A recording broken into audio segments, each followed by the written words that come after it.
Esperemos un momento, ya que quiero ver si estoy grabando la clase. Sí, ahí la estoy grabando. Ya. Dice aquí nuestra diapositiva, la actividad e intervención de Dios en la historia de su pueblo también constituye una vía de revelación especial. Y ustedes dieron varios ejemplos de eventos específicos que son revelados en la Escritura, donde nos muestra a Dios interviniendo de manera especial. Y algo que, que copa la mayoría de estos eventos son eventos de juicio. Pero, como estudiamos, los eventos de juicio nos revelan ciertos atributos de Dios.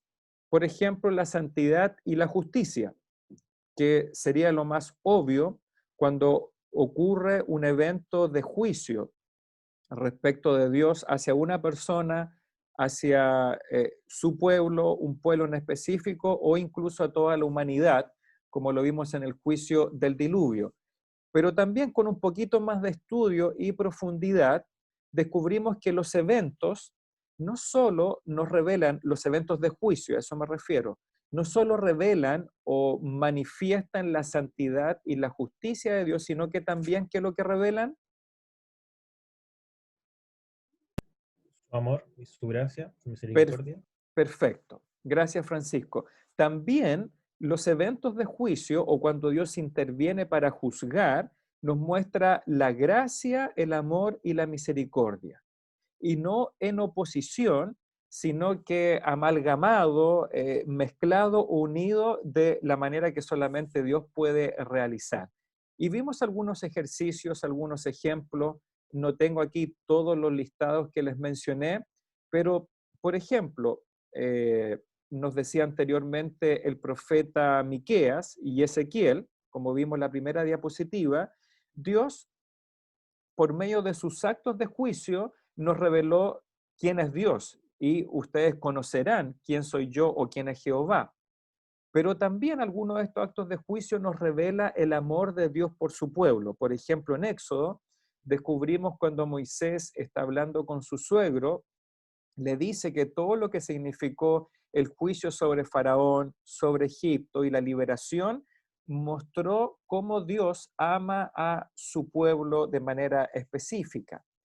El diluvio nos habló, por un lado, cómo Dios juzgó de manera justa y correcta y santa a toda la humanidad, pero tuvo gracia de una familia en particular. De la misma manera, cuando Dios juzgó a Caín por su delito, por su homicidio, también de una manera tal vez inexplicable para nosotros, que a veces pretendemos ser más justos y más santos que Dios, de una manera inexplicable para nosotros, Él también tiene un acto de gracia hacia Caín.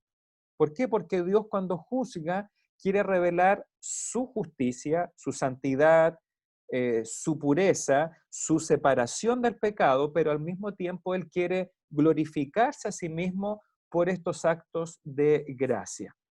También en el juicio de Dios sobre Sodoma y Gomorra descubrimos este diálogo que tiene Abraham con Dios y donde de manera muy particular aparece repetida en 5 oportunidades esta frase, si fuese por 50 o por 40 justos que tú encontraras en Sodoma y Gomorra, por amor a ellos, tú no efectuarías ese juicio. Finalmente, como no encontró ni siquiera 10 o 5 justos, terminó juzgando. ¿Ya? Así que eso es lo que vimos, tuvimos algunas conversaciones al respecto. Ahí tenemos la diapositiva con la que terminamos el lunes pasado. ¿Y qué quiere Adelante. decir que los eventos sean históricos? Ya. Eh, cuando habla aquí Charles Ryrie que los eventos tienen que ser históricos, significa que tienen que ser reales y que tienen que estar inmersos en la historia, es decir, en el tiempo y en el espacio. ¿Ya? Entonces, cuando el Charles Ryrie está mencionando y describiendo este tema de los eventos como una vía de revelación especial, se refiere a los eventos que hemos estado estudiando como eventos históricos. ¿ya? Y yo sé que él también en su discusión está abarcando eh, y descartando aquellos eventos que son mitológicos y por lo tanto no históricos, ¿ya? Tú sabes que en algunos evangelios apócrifos se habla de ciertos eventos, como por ejemplo que en algún minuto creo que Jesucristo cuando era niño hizo un milagro, ¿ya? No sé si convirtió una paloma, hizo algo muy específico, pero ese evento no tiene significación porque no es un evento histórico, ¿ya? No está reconocido como un evento que está sancionado, en este caso, por la revelación inspirada de Dios. Así que yo sé que parece una frase un poco obvia, ya casi que está de más, pero ese es el alcance que quiere tener acá el autor, que los eventos tienen que ser históricos, tienen que ser registrados y sancionados en el sentido positivo por la escritura. No estamos hablando de los eventos históricos de la humanidad, sino de aquellos que están registrados en la palabra de Dios. No sé si eso sirve, Francisco. Por allá iba tu Sí, pregunta. sí, sí, sí. Y lo siguiente, si es que los eventos escatológicos pueden ser considerados, o sea, como los sucesos escatológicos pueden ser eventos. Pienso en el Apocalipsis o ese tipo. Sí, claro. Generalmente todos los eventos que vemos ahí en el Apocalipsis escatológico, y cuando hablamos de escatológico se refiere a las últimas cosas, ¿ya? Porque puede que no todos nuestros alumnos manejen esta terminología. Cuando hablamos de escatología o de algo escatológico, estamos hablando de algo que se refiere a las últimas cosas que van a suceder, como por ejemplo lo que nos narra el libro de Apocalipsis, ¿ya? Sí, cuando utilizamos esta palabra, este término escatológico, que es una palabra que viene del griego, significa que estamos hablando de hechos o eventos que van a ocurrir al final del tiempo de la humanidad, es decir, cuando Cristo venga a buscar a su iglesia, por ejemplo, cuando después que la iglesia sea tomada de la tierra, eh, no me refiero a la iglesia como un edificio, sino a los creyentes. Después de eso, como pregunta el hermano Francisco, van a ocurrir ciertos eventos, ciertos acontecimientos. La tribulación sería una de ellas, y dentro de la tribulación, que es un momento cuando Dios va a juzgar eh, a los que quedaron en la tierra, los no creyentes, los va a juzgar de una manera no vista en la humanidad. Van a ocurrir ciertos juicios y, por ejemplo, el juicio de las copas, de los sellos, van a haber algunas guerras, algunos enfrentamientos entre el Señor Jesucristo y los enemigos, los gobiernos de ese momento que van a estar ahí unidos en el final de los tiempos. Así que, hermano Francisco, haciendo referencia a esos acontecimientos, sí, podemos considerarlos como eventos, desde mi perspectiva, ¿ya? No es que lo esté diciendo aquí Charles Ryrie, pero yo creo que sí, porque son históricos y creemos que van a ser históricos y no alegóricos, y van a transmitir también cierta revelación de Dios,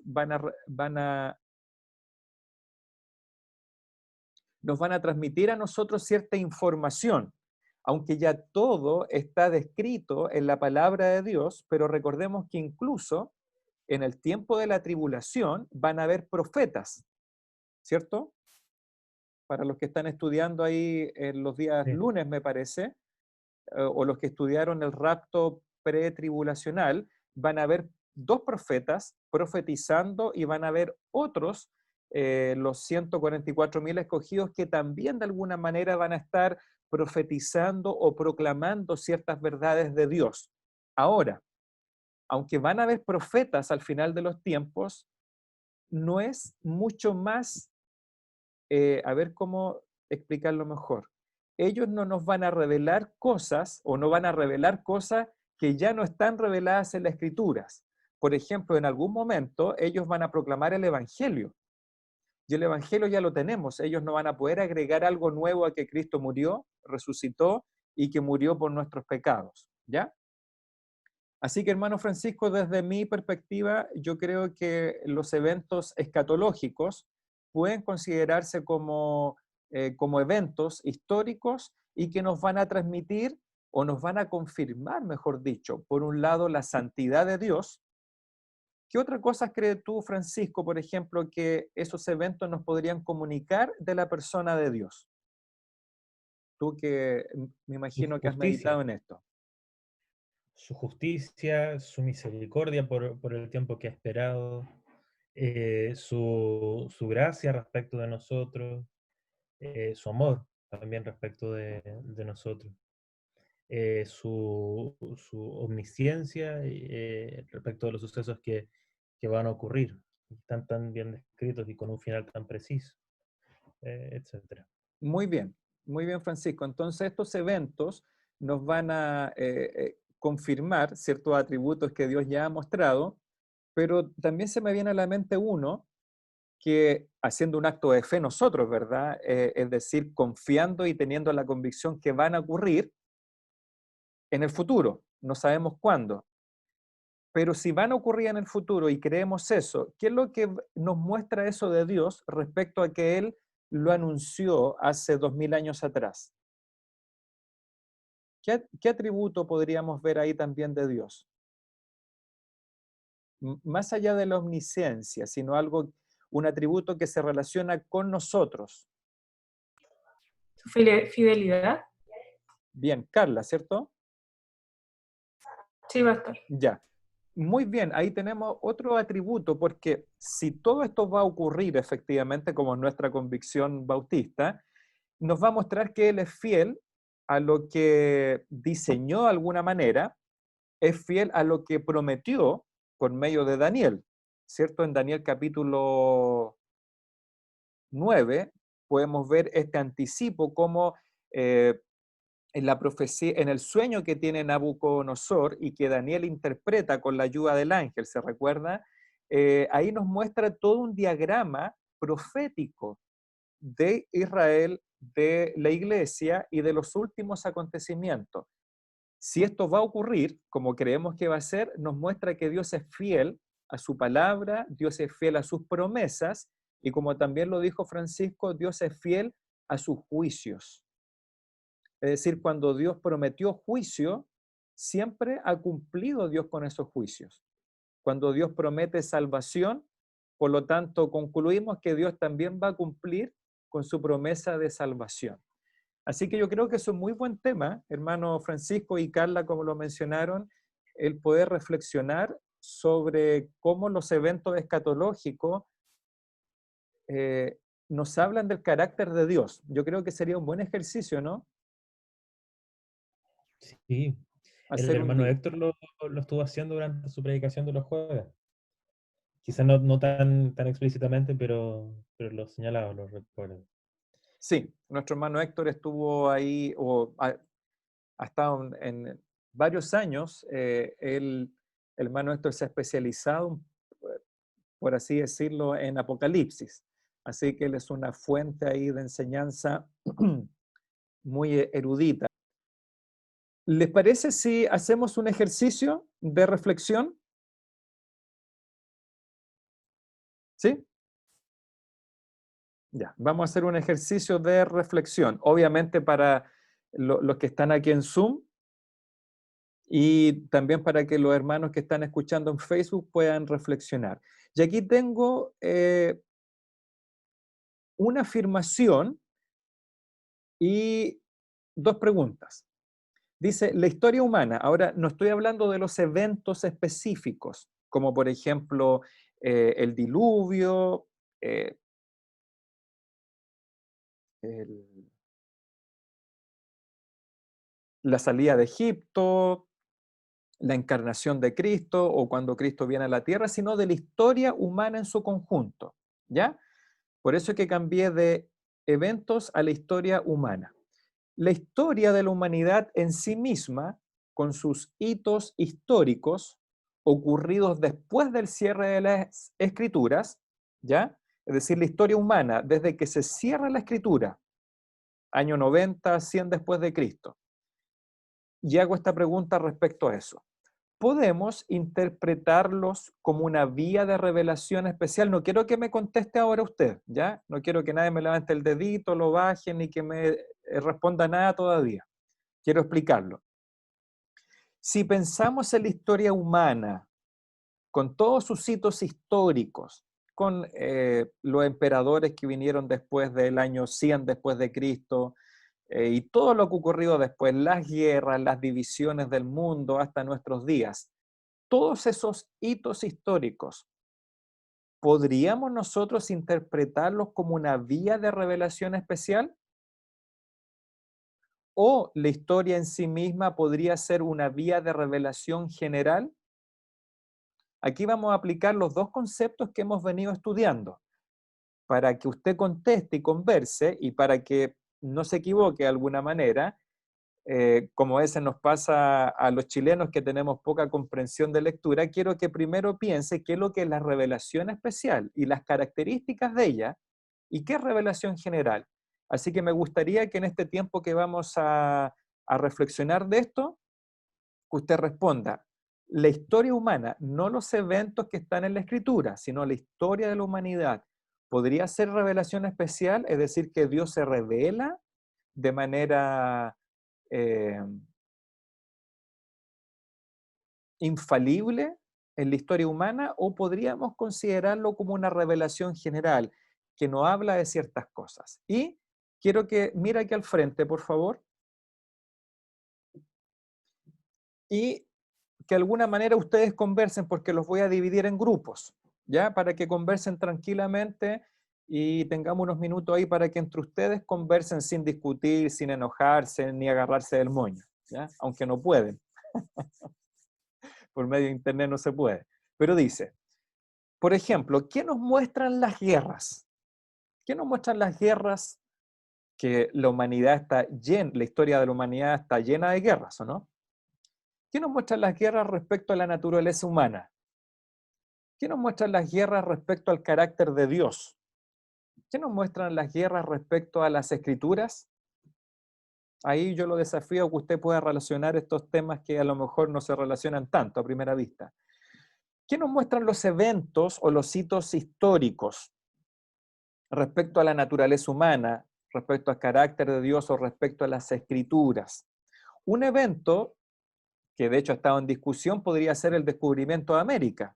Usted sabe que esto de Black Lives Matter, que si las vidas negras importan, y otros dicen, no, todas las vidas importan, en Estados Unidos han dañado o pintado o profanado algunas estatuas de Cristóbal Colón. Bueno, porque eso marca un hito. Ese sería un hito, el descubrimiento de América, o no sé, ¿podrá ser un hito la llegada del hombre a la luna? No sé.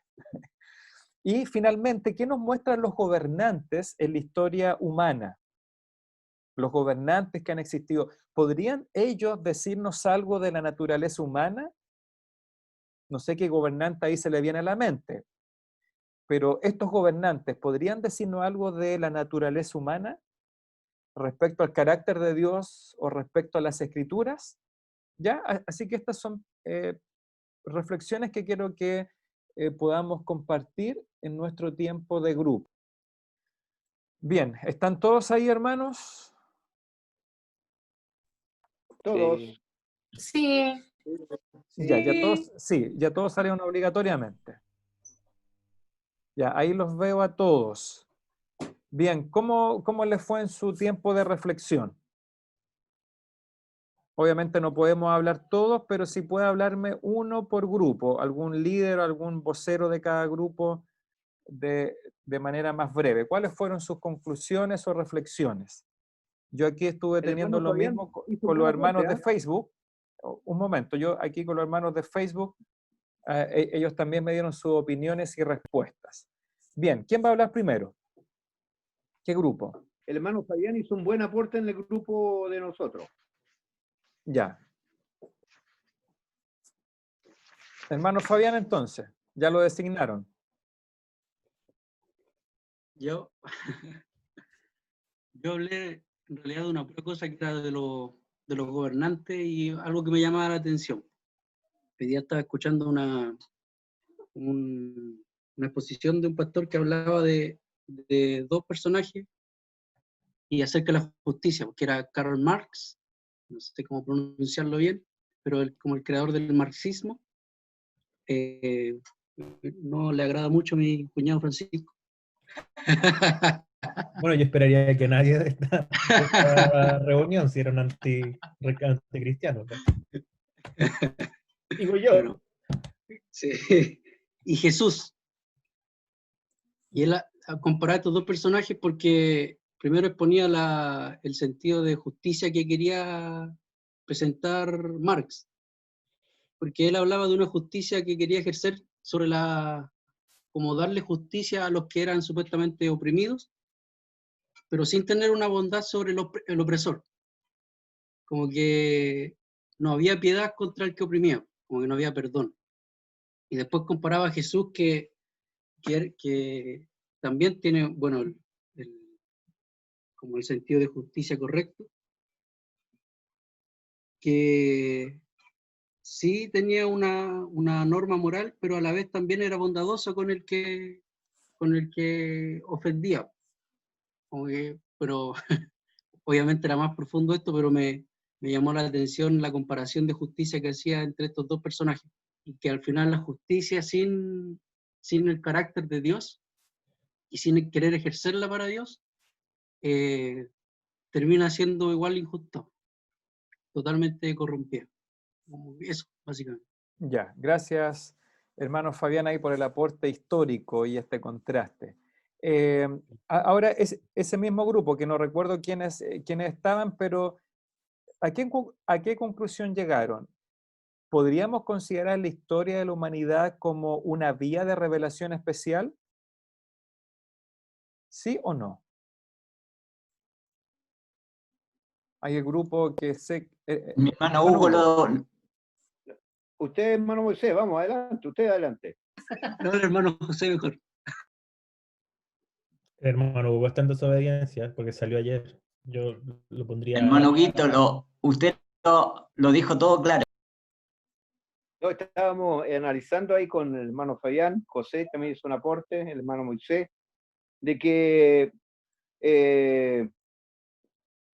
los hechos históricos, era una mixtura, dijo el hermano Moisés, en cuanto a la revelación. Porque lo vemos como revelación especial, porque nosotros vemos que de Génesis y Apocalipsis hay un plan de Dios. Nos muestra al Señor y Salvador nuestro Señor Jesucristo. Entonces nosotros como hijos de Dios lo vemos como una revelación especial para nosotros, en la cual nos muestra, ¿verdad?, en todos los libros, el amor de Dios por la miseria humana, que nos perdona. Pero para la gente que tiene que autorizar la mente, el que no es hijo de Dios, lo ve como una relación general, porque lo ve como una historia solamente de la Biblia. Todos los hechos que han sucedido lo ven como parte de una historia, es como leer el libro de la Segunda Guerra Mundial, en fin, cosas así. Entonces lo vimos como una mixtura, y fue una palabra que usó el hermano Moisés, y lo vemos de esa forma. Pero para el pueblo cristiano lo vemos, al menos yo lo veo como una revelación especial para mi vida, en la cual nos muestra la caída del hombre por medio de Adán y la redención por medio de la vida de nuestro Señor y Salvador Jesucristo.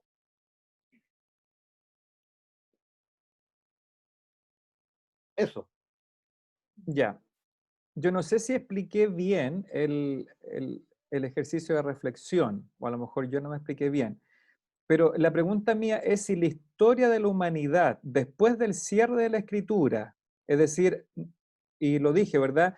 No estamos incluyendo la historia de la que nos abarca la Biblia, sino es decir, desde que se cierra Apocalipsis, no sé, el año 100 después de Cristo, toda esta historia de la humanidad que tenemos hasta nuestros días, ¿verdad? Pasando, qué sé yo, por la edad del Imperio Romano, por la Edad Media, Revolución Industrial, Revolución Francesa, marxismo incluido, la edad moderna, contemporánea, si esa historia humana podríamos considerarla como revelación especial o como revelación general. Esa era la pregunta o la reflexión.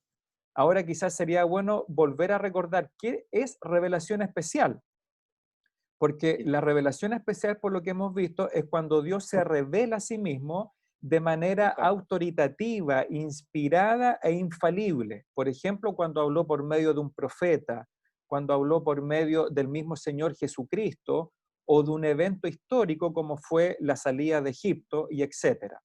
Así que yo no me refiero a la historia de la humanidad que abarca la Escritura, sino después. Entonces, voy a hacerlo más específico. Por ejemplo, la Revolución Francesa o la Revolución Industrial, ¿podríamos considerarla como una revelación especial? Pasando ahora a otro grupo. No sé cuál podría ser un segundo grupo ahí de los que vi.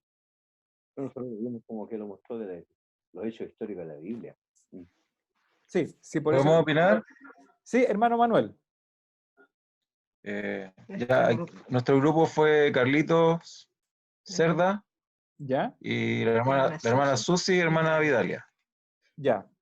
Cuéntenos usted, hermano, cuál es la conclusión de su grupo, por favor. Igual no alcanzamos a hablar mucho, pero respecto a la pregunta, y nos basamos en la definición de la revelación especial y la general, y creemos que es revelación general, no especial, porque la revelación especial dice que está sujeta o restringida a Jesucristo y la Escritura en sí, y aquí habla desde que se cierra la Escritura y comienzan los eventos históricos de la humanidad. Entonces, si tenemos que decidirnos por una, es general. ¿Cuál sería un tercer grupo que había? Otro grupo. El del hermano Cristian, la hermana Carla, la hermana Vanessa. ¿Ya? No, pero después voy a decir. Ya. ¿Y quién sería el vocero o vocera de ese grupo?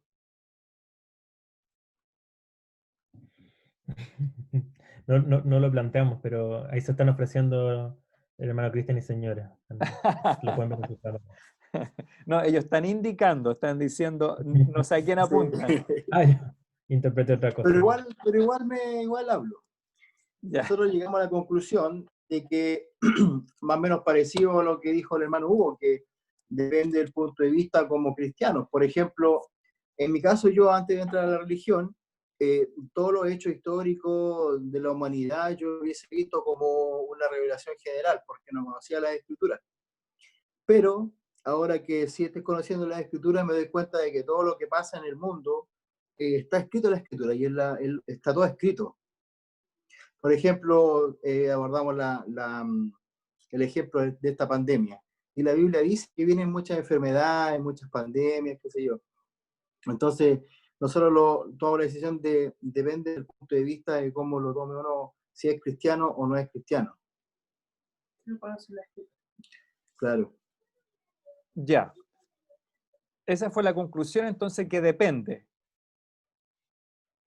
Claro. O sea, en general la historia del ser humano es una revelación general, no es específica por ninguna circunstancia, porque cuando se terminó la escritura de la Biblia ya no hay más revelación especial. Entonces sería específica. Ya, ya. ¿Y cuál sería el cuarto grupo? ¿Hay un cuarto grupo? ¿Quién me faltaría? Susi. ¿En qué grupo estabas tú? Yo estaba con el hermano Manuel y mi hijo, y la hermana Vidalia. Ya, entonces eran 3 grupos nomás, 3. Ya, perfecto. Bien, agradezco ahí voy a compartir la pantalla, ¿ya? Agradezco sus reflexiones. Esta era la pregunta. Yo traté de hacerla bien específica justamente para no tener confusiones. Ya la historia de la humanidad en sí misma, con sus hitos históricos ocurridos después del cierre de las Escrituras, no estoy hablando de la historia del ser humano, sino después del cierre de la Escritura, podemos interpretarlos como vía de revelación especial o como vía de revelación general, ¿ya? Ahora, yo les voy a dar mi conclusión, y ustedes podrán estar de acuerdo o no, ¿ya? Pero dice, con toda seguridad, no podemos considerar la historia, es decir, la historia de la humanidad en lo general y sus eventos como una vía de revelación especial. Al igual que la revelación general, la historia de la humanidad, tiene los límites propios impuestos por Dios, para que el hombre en su necesidad de Dios busque el conocimiento de Dios en la revelación especial que es la Escritura y la persona de Cristo. Ya me parece que Vanessa dio una de las claves, porque hemos dicho que la revelación especial, con nuestro diagrama que tenemos acá, en algún momento la revelación especial estuvo abierta, no estuvo restringida.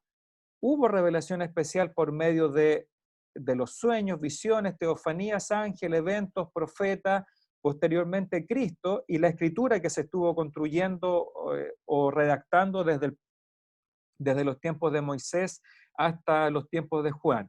Pero cuando Juan escribe el Apocalipsis, la revelación especial se cierra, se finaliza y se sella, por lo tanto, para nosotros.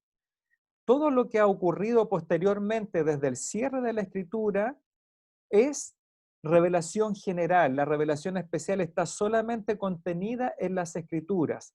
Por lo tanto, cualquier acontecimiento, cualquier cosa que haya ocurrido después del cierre de las Escrituras, o es algo totalmente normal, natural, o es revelación general. Por ejemplo, los cielos siguen existiendo. El universo, las estrellas nos siguen hablando de manera general del carácter de Dios, de un Dios creador, de un ser trascendente, etc. El ser humano sigue existiendo. ¿Se recuerdan esta vía de revelación general? El ser humano, el concepto antropológico, y por eso yo les hablé de las guerras. ¿Podrían las guerras mostrarnos algo del carácter de la naturaleza humana? Y aquí algunos hermanos de Facebook me dijeron sí. Las guerras, por ejemplo, opinó Kristen y Scarlett, nos muestran que el hombre es un ser autodestructivo, egoísta, malvado y sin amor. Pero esto no es una revelación especial, sino general, que nos muestra cómo el hombre está caído, cómo está necesitado. Pero el hombre en sí mismo no encuentra el camino a la salvación. ¿Qué es lo que necesitamos para eso? La revelación especial. ¿Y dónde encontramos la revelación especial? No en un evento histórico, ¿verdad? Como por ejemplo la Segunda Guerra Mundial. ¿Qué es lo que haría la Segunda Guerra Mundial? A lo más mostrarnos el fracaso del ser humano y la naturaleza del ser humano, con todo lo que sabemos que ocurrió. ¿Qué es lo que nos mostraría, por ejemplo, todo lo que sucedió con la Guerra Fría? A lo más nos puede mostrar nuestra necesidad, pero ¿dónde vamos a encontrar la satisfacción a esa necesidad de redención, de justicia, como lo decía también el grupo ahí del hermano Fabián, la justicia perfecta y única? ¿Dónde encontramos esa respuesta? En la revelación especial, que hoy día no está enseñada por un profeta, ni por un ángel, ni por un sueño, ni por una visión, sino que está revelada y manifestada en su revelación especial final, que es la Escritura. ¿Ya? Y ahí tienen otros conceptos que ustedes podrían conversar en su casa, con su familia. ¿Qué es lo que nos muestran los eventos históricos respecto a la naturaleza humana? ¿Nos podrían hablar algo del carácter general de Dios? O finalmente algunos gobernantes. No sé, a mí se me viene a la mente al tiro Hitler. ¿Qué es lo que nos podría decir Hitler de la naturaleza humana? O también les desafío que hay incluso un pasaje en la Escritura, o un par de pasajes, donde nos dice qué relación tienen los gobernantes humanos, los reyes, porque está escrito en un lenguaje del Antiguo Testamento, qué relación tienen los gobernantes, los reyes, con el gobierno de Dios. Incluso más adelante, después también el apóstol Pablo nos habla respecto a los gobernantes, ¿ya? Así que son algunas reflexiones que podríamos tener. Cuando uno habla de la historia del cristianismo, que está mezclada, que está amalgamada un poco ahí con la historia de la humanidad, son paralelos, sino inclusivos, dice que la historia del cristianismo tiene algunas características. Por ejemplo, cuando vemos la historia del cristianismo, de la iglesia, desde que obviamente ya no la vemos en el Nuevo Testamento, porque cuando vemos la historia del cristianismo en el Nuevo Testamento, es autoritativo, es inspirado e infalible. ¿Por qué? Porque está en la revelación especial que es la Escritura.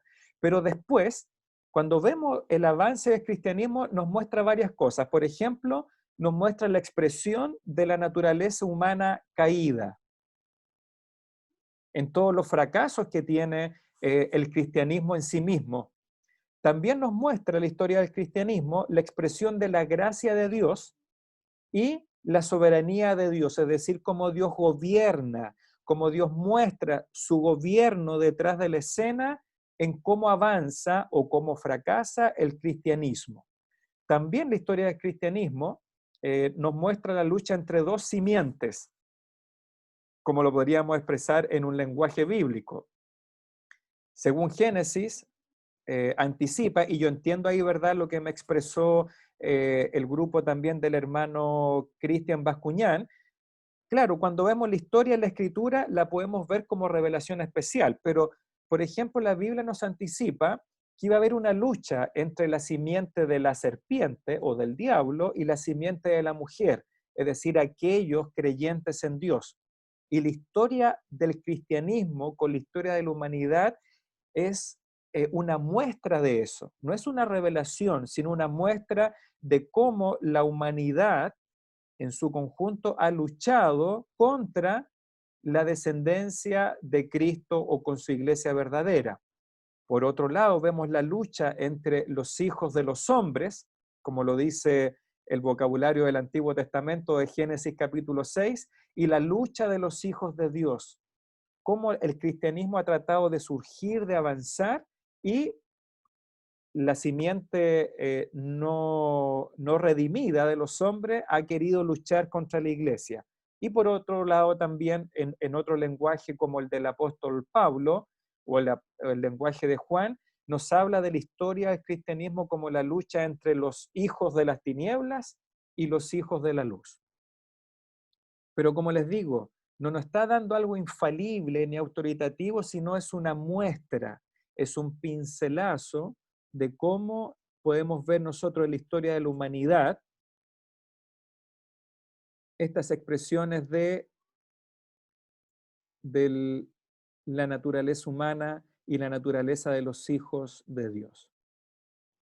Déjenme volver acá a mi visual. Bien. ¿Alguna pregunta, hermanos y hermanas que están ahí, tanto de Zoom o de Facebook, para terminar con los eventos? El concepto de los eventos, ¿ya? La historia humana era algo para reflexionar, pero la vía de revelación especial son los eventos que están contenidos en la Escritura. Recuerde que esa fue nuestra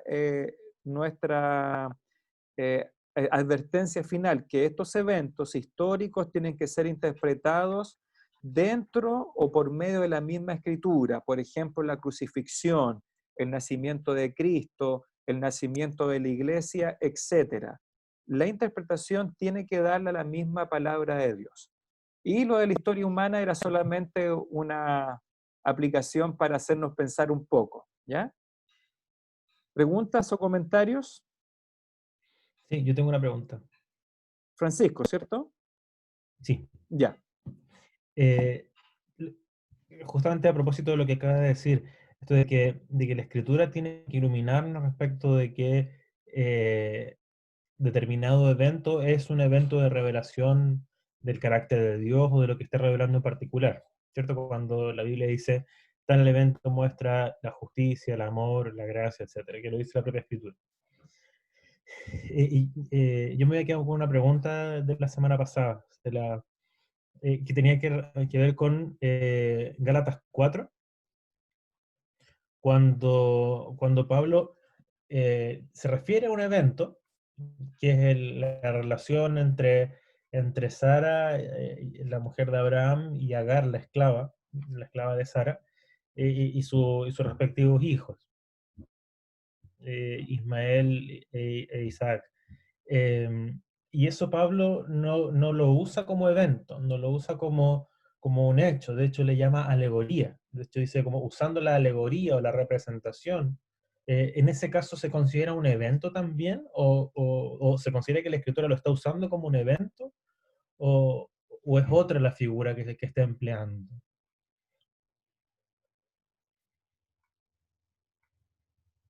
Sí, aquí estoy leyendo Gálatas 4, ¿ya? Que está específicamente Gálatas 4. ¿Me escuchan? Sí. Ya. Gálatas 4, versículo 21, ahí justamente Pablo está hablando de esta relación entre Sara y Agar. Para los que no saben, estamos hablando de Abraham, del patriarca Abraham, el padre de la fe como de los creyentes, ¿ya? Y que Abraham, para contextualizar un poco al patriarca Abraham, Dios le dio la promesa, lo sacó de Ur de los Caldeos, lo llamó. Abraham nos dice Hebreos que obedeció a este llamado de Dios, le creyó al llamado de Dios y a la promesa que posteriormente le hace que él iba a tener descendencia, una descendencia numerosa, aunque cuando Dios le hace la promesa a Abraham de que iba a tener un hijo, una simiente que sería de bendición a todas las familias o naciones de la tierra, él era anciano, su esposa Sara era anciana y no tenían hijos. Por lo tanto, era una promesa bien difícil de creer. Sin embargo, la Escritura dice que Abraham le creyó a Dios y le fue contado por justicia, como dice Romanos y después Santiago y Hebreos, más el justo por su fe vivirá. Pero pasaron los años, ¿ya? Y lo estoy explicando para todos, ¿ya? Pasaron los años y a Sara no le nacía un hijo. No se cumplía la promesa de Dios. Y Sara, o Sarai al principio, tratando de darle una manito a Dios, tratando de ayudar a la promesa de Dios, ¿qué es lo que hace? Como ella no podía tener hijos, y al parecer era una costumbre de estos pueblos paganos, de donde venía Abraham y Sara, le pasa una sirvienta que tiene, una sirvienta, sí, un ayudante, y se la pasa a Abraham, le da autorización para que la tome como mujer y pueda concebir un hijo, ¿ya? Pero resulta que la promesa de Dios no fue por medio de una concubina, sino por medio de Sara, ¿ya? Y en ese contexto es que aparece esta sirviente, esta concubina Agar, y Agar queda embarazada y le da un hijo a Abraham, que es Ismael, el hijo mayor, el primogénito en este caso. Pero no es el cumplimiento de la promesa. Y este niño nace, Ismael, después nace Isaac, de Sara, el hijo de la promesa, y se produce un conflicto. Y es este suceso, evento, no sé cómo podríamos llamarle ya, pero esta relación entre ambas mujeres que el apóstol Pablo, inspirado por el Espíritu Santo y guiado, lo utiliza como una alegoría, ¿ya? Y obviamente la alegoría tiene significados espirituales o tiene aplicaciones espirituales, como por ejemplo el contraste entre el espíritu y la carne, según aquí estoy recordando cuando dice del versículo 28, así que hermanos, nosotros como Isaac somos hijos de la promesa, pero como entonces el que había nacido según la carne perseguía al que había nacido según el espíritu, así también ahora. Y yo creo que Pablo se está refiriendo al conflicto que tenían los Gálatas respecto a si permanecer en la ley, como decían los judaizantes, ¿verdad? Eso significaba seguir en la carne, o tratar de alcanzar la salvación, la justificación por medio de cumplir la circuncisión, los días de reposo, etc. Y versículo 30 dice Pablo, pero ¿qué dice la Escritura? Él utiliza la analogía de la fe, es decir, ¿qué es lo que dice la Escritura respecto a esto? Echa fuera a la esclava y a su hijo, porque no heredará el hijo de la esclava, Ismael, con el hijo de la libre, Isaac. De manera, hermano, que no somos hijos de la esclava, sino de la libre. Ahora, eso tiene mucho significado que no es propósito de hacerlo ahora, pero respondiendo a la pregunta de mi hermano Francisco, sí, aunque no es un evento, ¿verdad?, ahí reducido en el tiempo, sino que es un proceso desde la promesa, desde que interviene Agar, desde que nace Ismael, desde que cumple 13 años, así que hay un largo periodo de tiempo, de por lo menos 20 años, y yo creo, hermano Francisco, que sí es un evento y que la misma Escritura lo interpreta, ¿ya? Pero al mismo tiempo la Escritura también lo restringe a la aplicación y la interpretación que le da el apóstol Pablo, como en este caso para advertir de esta lucha que había entre las obras y la gracia, o entre la ley y la gracia que estaban teniendo los hermanos de los Gálatas. ¿Eso responde, hermano Francisco? Respondí a la pregunta, señor Sí. profesor. Ahora, insisto y repito, es mi opinión, ya desde mi perspectiva, por lo que hemos visto, sí sería un evento prolongado en el tiempo que revela algo de Dios, revela algo de su carácter, revela también algunas verdades sobre el Evangelio y sobre la vida espiritual. Gracias, hermano Francisco, por la pregunta, y él tiene que retirarse a su clase que tiene ahora en el Seminario Teológico Logos. Saludo al hermano Pedro Francisco. Bien, hermanos, ¿alguna otra pregunta o comentario? Porque ya tenemos que terminar. Ya no vamos a alcanzar a ver al Señor Jesucristo porque no quiero correr con la revelación especial del Señor Jesucristo.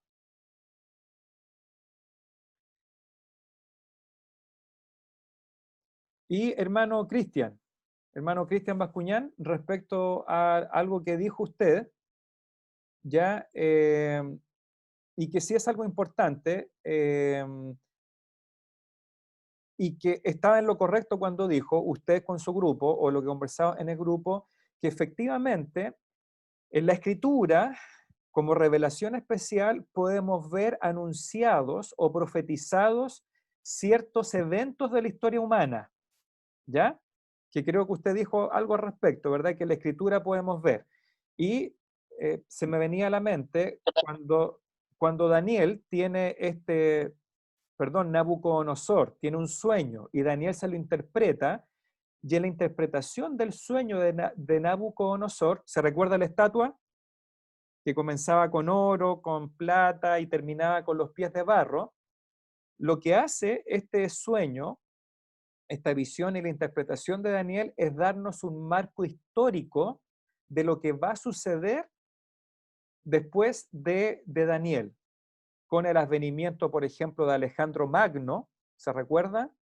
Que él conquista gran parte del mundo. Después de Alejandro Magno viene otro imperio que es el Imperio Romano. Después, como el Imperio Romano llega por lo menos hasta el 1400, cuando cae el Imperio Romano finalmente, y diagrama la historia de la humanidad hasta cuando se manifiesta el anticristo y la iglesia es arrebatada y se manifiesta el anticristo. Así que, hermano Cristian, usted dijo algo correcto con su grupo de que efectivamente en la Escritura nosotros vemos profetizados o anunciados ciertos hechos históricos que vienen después del término de la Escritura, ¿ya? Así que había ahí un buen aporte. Pastor, yo tenía una duda. Ya. Adelante. Mucha justa lo último.